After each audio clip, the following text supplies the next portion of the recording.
Vastaan tulee siihen Suonpää. Kajomaa voittaa aloituksen, Leivo kiekkoon. Punnertaa siellä laidassa. Hyvin punnertaakin, hän on tänään erinomaisella pelipäällä ollut. Kiekko pysyy edelleen. Sitten tulee Ojasen kääntö sinne maalin eteen. Jatkajaa ei kuitenkaan ole. Ja kiekko lipuu Kaijomaalle alas. Kaijomaa kääntää nopeasti toiselle puolelle. Ja kiekko tulee Sport-alueelle. Ja Sport tyytyy jälleen roiskaisemaan kiekkoa sinne ylös. Ojanen käy keskialueen puolella, ettei tule paitsiota. Nyt on Robin Bergman irti. Siinä on ratkaisu. Ratkaisu on siinä. Jukurit hallitsee jatkoerää, mutta Sport iskee Robin Bergman karkuun. Ja Bergman tuo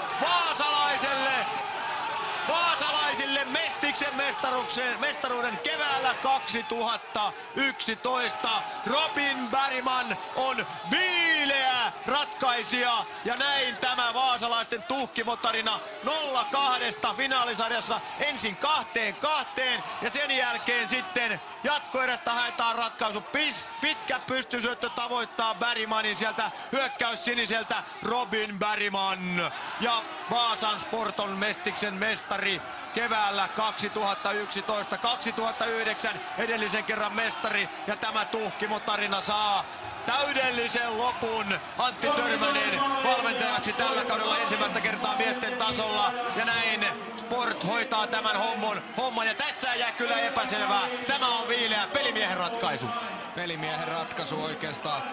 Sport tekee maalin jatkoerän ainoasta paikasta ja Bergmanin huikea viimeistely ja ota vähän kiinni tuohon Tommi Taimen loistavaa pystysyöttöä. Hän on pelaaja, joka viljelee näitä pystysyöttöjä. Nyt tällä kertaa syöttö menee perille, tuollainen puolittainen lämäri pystysyöttö. Hän on paljon toisaalta heittänyt myös pitkiä näistä tilanteista, mutta tällä kertaa syöttö menee perille ja voi sanoa, että jäätävä ratkaisu siellä. Jukurin puolustuksen takana on liikaa tilaa ja pieni vaihtovirhekin siinä oli.